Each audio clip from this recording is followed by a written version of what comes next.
আমার একটু ওজন কমানোর ইচ্ছা ছিল, তো আমি জিম ট্রেনারের কাছে গেলাম। জিম ট্রেনার বলল 24 কিলোমিটার করে দৌড়াইতে প্রতিদিন, কিন্তু আমার কাছে তো বাইক আছে, আমি কেন দৌড়াবো। এরপরে আরও অনেকবার ওজন কমানোর ট্রাই করলাম, বললো গ্রিন টি খাইতে। এখন দুধ দিয়ে গ্রিন টি দিলেই দুধ ফেটে যায়। এরপরে বললো খাওয়া দাওয়া কমাও। তো খাওয়া দাওয়া কমানোর জন্য 10 মিনিটে যেই খাবার খেতাম ওইটা 5 মিনিটে খাওয়া শুরু করলাম, তাতেও কোনো লাভ হয় নাই। তারপর একজন বললো যে রাতের বেলা রুটি খাইতে। তো আমি জিজ্ঞেস করলাম যে ভাত খাওয়ার পরে খাবো নাকি আগে খাবো। উনি আমার ফোন রেখে দিল। আর যেদিন একটু পণ করে বেরোয় যে আজকে কোনোভাবেই বাইরে খাবার দাবার কিছুই খাবো না, ওই দিনই আমার শেফেরা নতুন কিছু ট্রাই করবে, অ্যান্ড ওইটা আমার দেখে একটু খাইতে ইচ্ছা করে, অ্যান্ড 1 স্লাইস 2 স্লাইস করতে করতে দেখা যায় পুরোটাই খেয়ে ফেলি। তো এখানে আমার ওজন কমানোর কোনো সুযোগ নেই, অ্যান্ড আমার ওজন কমাতে কেউ হেল্পও করতেছে না। ওই দিন উবারে উঠলাম, উবারে বললো যে ভাই সিট বেল্ট পরে নেন।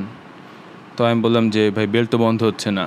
তো উবার ড্রাইভার বললো ঠিকমতো করেন তাহলে হবে। আমি বললাম মানে প্যান্টের বেল্টটা বন্ধ হইতেছে না। তো উবার থেকে নামাই দিল আমাকে। তারপর কিছু মানুষের থাকে না যে পানি খেলে ওজন বাড়ে, আমার মনে হয় ওইটা আছে, এই জন্য পানির বোতলে এখন মজো টজো খাওয়া শুরু করছি।